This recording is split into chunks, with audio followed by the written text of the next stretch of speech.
রাউতগ্রামে এখনো পৌঁছয়নি উন্নয়নের ছোঁয়া, জল নেই, বিহাল রাস্তা, চরম দুর্ভোগে প্রায় 50টি পরিবার।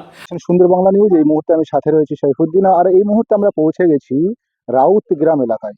রাউতগ্রাম এলাকায় এখনো পর্যন্ত পৌঁছায়নি উন্নয়নের ছোঁয়া। বিগত 15 বছর, তার আগে 34 বছর, আবারও নতুন সরকারের 3-4 মাস, অথচ কিছু মানুষ বড় অসহায়। এই জায়গায় আমরা যখন এলাম আজ পরিদর্শনে, দেখলাম যে কল আছে অথচ জল নেই, সজলধারার কল, জল নেই, নেই কোনো রকম পরিষেবা, রাস্তা থেকে ঘাট আর আলো কিচ্ছু নেই এই জায়গায়। কারণ কি, এখনো পর্যন্ত আমরা সেই জিনিসটা খুঁজে পাচ্ছি না। বেশ কিছু মানুষের সঙ্গে এই জায়গায় আমরা কথোপকথন করেছি। তারা বললেন যে যখন ভোট আসে তখন ভোট নেওয়ার সময় নেতারা আসেন, মন ভুলিয়ে সুন্দর কথা বলে তারা ভোট নিয়ে চলে যান, কিন্তু ভোটের পর কোনো রকম তাদের দেখা পাওয়া যায় না। তিনারা আরও অভিযোগ করলেন যে বারংবার পঞ্চায়েত থেকে বিডিও অফিস থেকে ব্লক প্রশাসন এবং জেলা নেতৃত্বদেরকে বারংবার জানিয়েছেন, কিন্তু কোনো রকম কাজ হয়নি।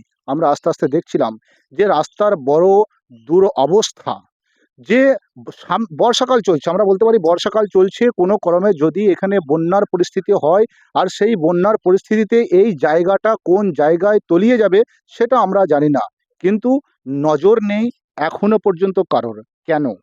আমাদের প্রশ্ন একটাই, তাহলে যেসব নেতৃত্বরা রয়েছে তারা কি শুধুমাত্র ভোটের আশায় এই মানুষগুলোকে ভুলিয়ে ফাসলিয়ে রেখে দেয়? ভোট আসলে তারা ভোট ব্যাংকটাকে মজবুত করে নিয়ে চলে যায়, এরপরে কি তাদের কোনো দায়িত্ব নেই? বারবার একটাই প্রশ্ন আমাদের মনে ভেসে উঠছে যে কি ধরনের, আমরা দেখলাম একটার পর একটা, আমার ক্যামেরাম্যান যিনি আছেন তাকে বলবো একটু বাড়ি ঘরের ছবিগুলো দেখাতে।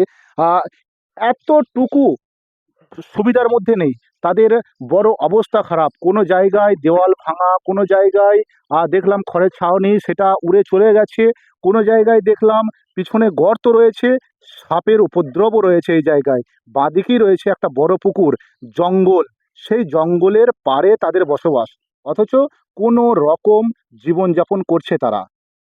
আমাদের সঙ্গে অনেকজন কথা বলেছেন এই মুহূর্তে, তাদের কথোপকথনগুলো আমরা শোনাবো, কিন্তু বারবার অভিযোগ সেই একটাই প্রশাসনের দিকে। প্রশাসন কেন এখনো চুপচাপ বসে রয়েছে? কেন তাদের নজর এখনো পর্যন্ত রাউতগ্রামের এই অংশটুকুই পড়েনি যেখানে 50 থেকে 60 ঘরের বসবাস? পূর্বস্থলী উত্তর বিধানসভার অন্তর্গত মন্তেশ্বর ব্লকের কাইগ্রাম পঞ্চায়েত এলাকার রাউতগ্রাম বামপুকুর পাড়, আনুমানিক 50টি পরিবারের বসবাস এই এলাকায়। অভিযোগ, বছরের পর বছর কেটে গেলেও এই গ্রামের মানুষের কাছে পৌঁছয়নি ন্যূনতম উন্নয়নের সুবিধা। এলাকাবাসীর অভিযোগ, কল রয়েছে কিন্তু কলে জল নেই, রাস্তা রয়েছে কিন্তু তা চলাচলের উপযুক্ত নয়, বহু বাড়ি বসবাসের অযোগ্য অবস্থায় রয়েছে, চারপাশ জঙ্গল ও ঝোপঝাড়ে ভরা থাকায় রয়েছে সাপের উপদ্রব। গ্রামের বর্তমানে পরিস্থিতি আপনারা তো আসলেন, দেখতে পেলেন রাস্তার কি অবস্থা হয়ে আছে।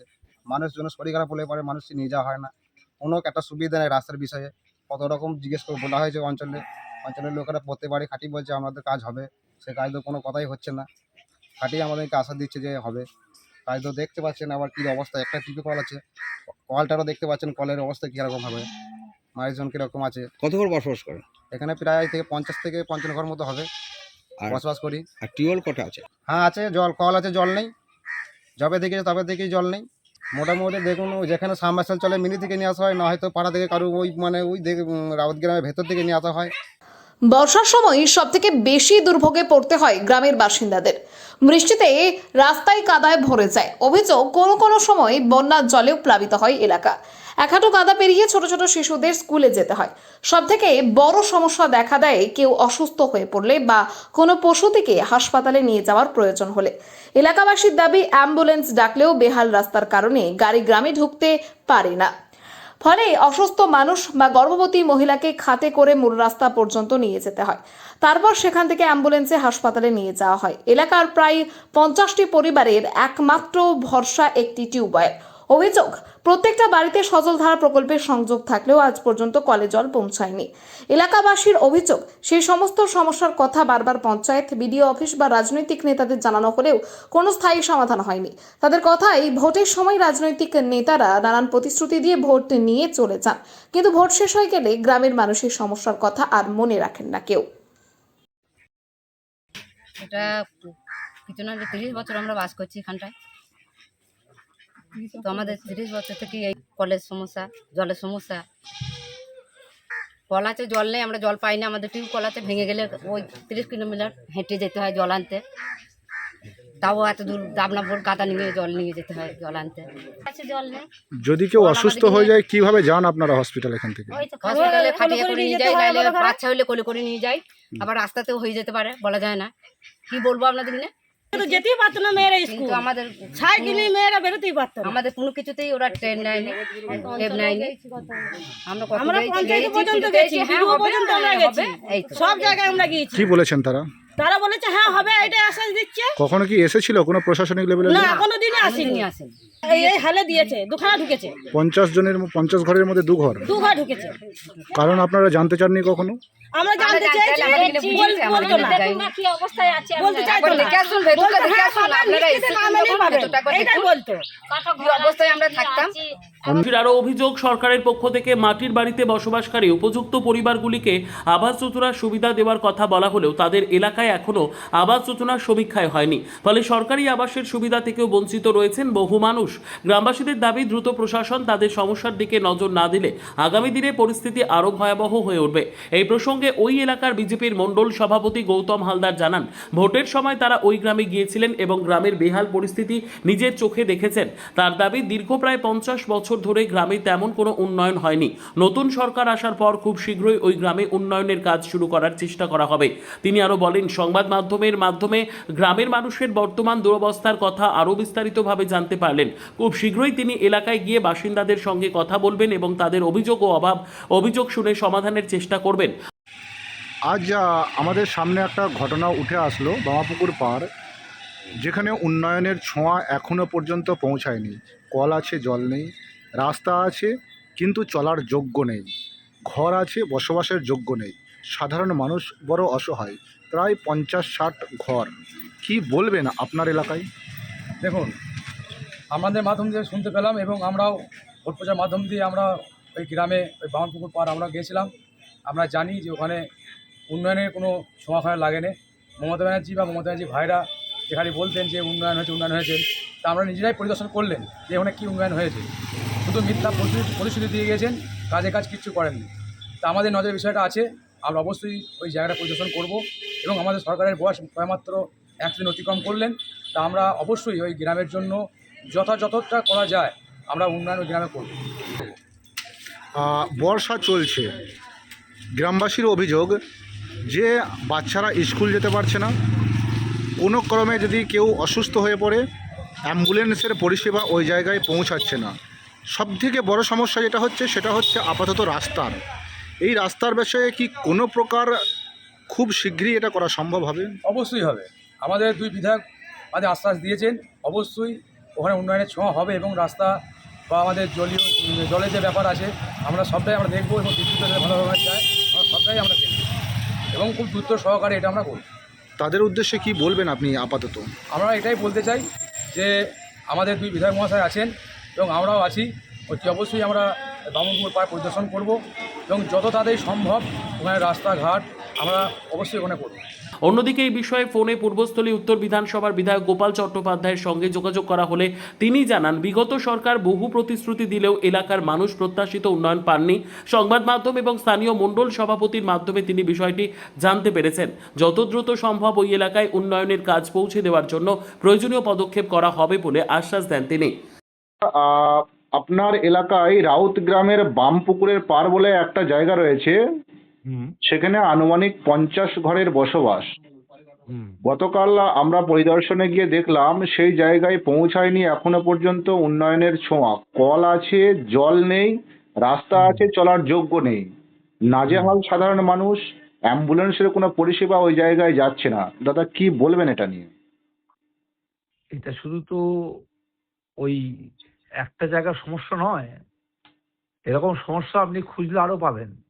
উন্নয়নের ছোঁয়া তো আগের সরকারের যেমন ছিল না, শুধু উন্নয়নের বাহিনী ছিল রাস্তায়। রাস্তায় উন্নয়নের ছোঁয়া ছিল না।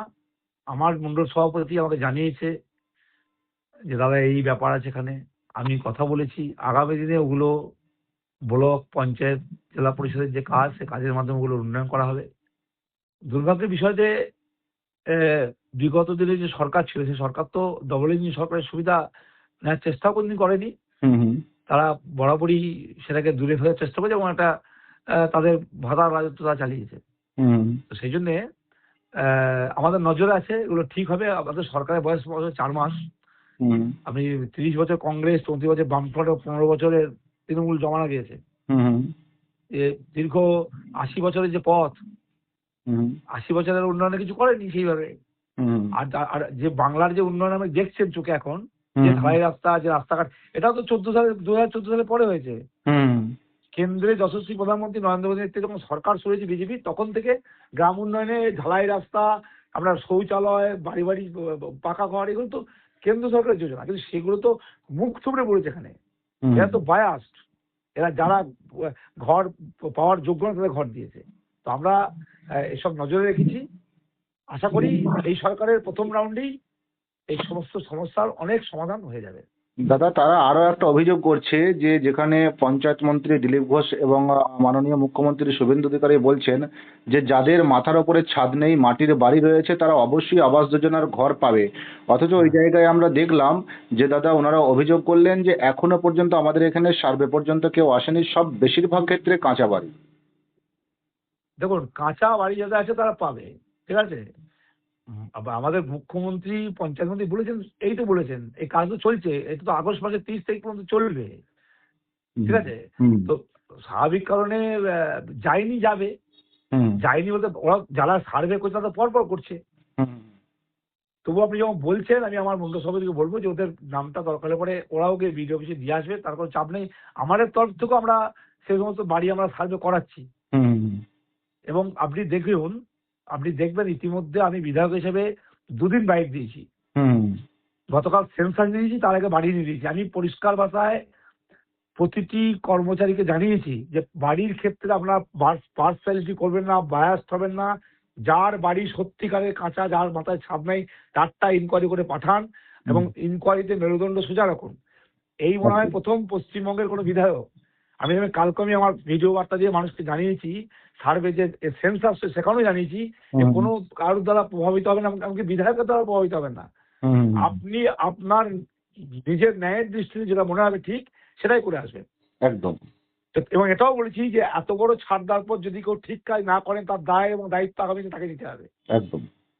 আমি আমার তরফ থেকে চেষ্টা করছি যাতে সঠিক সার্ভে হয় এবং সঠিক মানুষ সঠিকটা পায়। ধন্যবাদ দাদা। সুন্দর বাংলা নিউজের খুব ভালো সঙ্গে থাকবেন আপনার আপনি, কথা হচ্ছে। আপনাদেরকেও শুভেচ্ছা।